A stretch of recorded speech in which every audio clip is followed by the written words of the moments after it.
Hello and welcome my dear student, I am Ramniwas Sharma.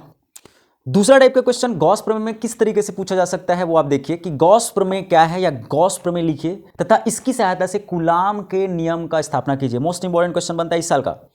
And दूसरे तरीके से इसी को घुमा के पूछ दिया जाएगा कि गॉस प्रमेय क्या है तथा किसी बिंदु पर विद्युत क्षेत्र की तीव्रता ज्ञात कीजिए।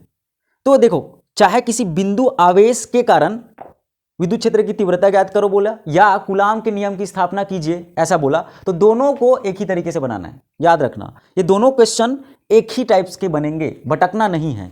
तो देखो किस तरीके से बनाना है। तो देखो यहां पे कूलाम के नियम का स्थापना करना है या बोला है कि किसी बिंदु आवेश के कारण विद्युत क्षेत्र की तीव्रता निकालनी है। दोनों का मतलब एक ही है। तो यहां पे आप देखोगे कूलाम के नियम की स्थापना करना है, तो स्टार्ट कहां से करना है। देखो हम जानते हैं कि क्या होता है, विद्युत फ्लक्स जो फाई ई है, ठीक है। तो उससे पहले आपको थोड़ा सा लिख देना है कि क्या है, Q मान लो बिंदु आवेश है Q, ठीक है। और इससे R दूरी पर हमने क्या बनाया, एक क्या बनाया, गोला बनाया जो कि क्या है, गॉसी पृष्ठ की तरह कार्य करेगा। समझ में आ रहा है। और यहाँ पे एक छोटा सा क्या बिंदु P है जहां पे विद्युत क्षेत्र की तीव्रता निकालनी है।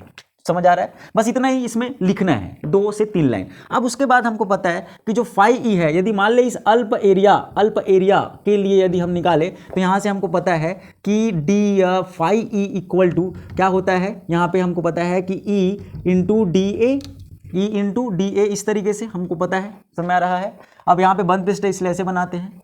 तो अब इसमें देखेंगे तो इसका क्या हो जाता है, फाई ई हो जाएगा। इसका क्या हो जाता है, फाई हो जाएगा, जिसका समाकलन करने के बाद फाई हो जाएगा। और इसको क्या लिख सकते हैं, इसको हम इस तरीके से लिख सकते हैं E and D A, E into D A. अब देखो यहां से हमको पता है कि यहां पे समाकलन डी ए का मतलब क्या होता है, तो फाई ई बराबर ई, और इसका मतलब क्या होता है, सबको पता है, गोले का वक्र पृष्ठ का क्षेत्रफल 4 पाई आर स्क्वायर।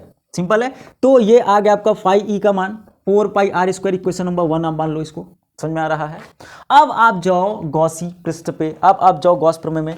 तो गॉस प्रमेय से देखो तो क्या होता है, क्योंकि गॉस प्रमेय की सहायता से हमको निकालना है कूलाम के नियम। तो गॉस प्रमेय से क्या होता है, गॉस प्रमेय से फाई ई इक्वल टू क्या होता है, क्यू बाई एप्सिलॉन नॉट। किसी बंद पृष्ठ से गुजरने वाला संपूर्ण पृष्ठ उस बंद पृष्ठ के आवेश का एप्सिलॉन नॉट गुना होता है। इसको मान लेते हैं आप इक्वेशन नंबर 2। तो यहाँ पे देखोगे समीकरण पहला व दूसरा से, देखो कितना सिंपल है, 5 मिनट भी नहीं लगेगा।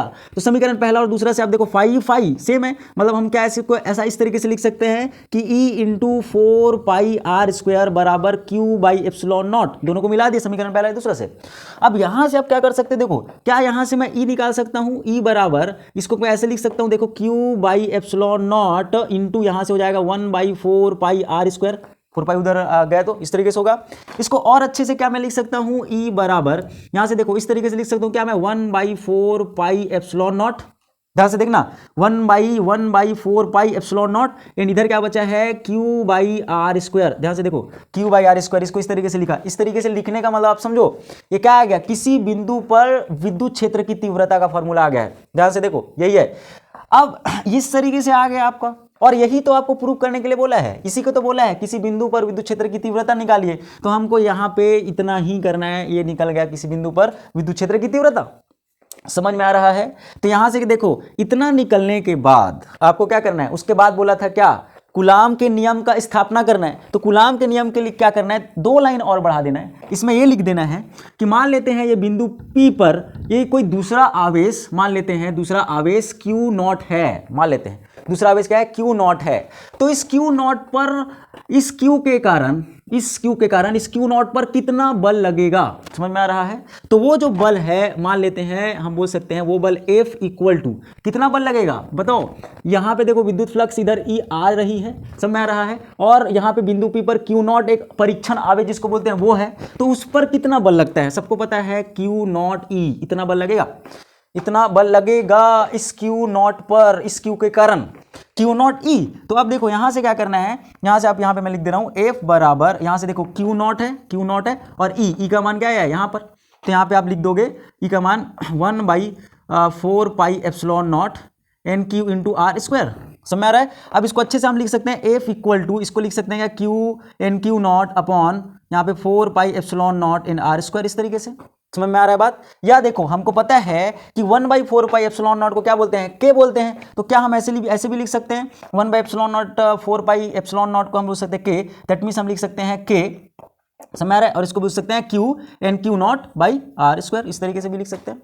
समझ में आ रहा है? तो यहां पर ये आ गया आपका कूलाम का नियम।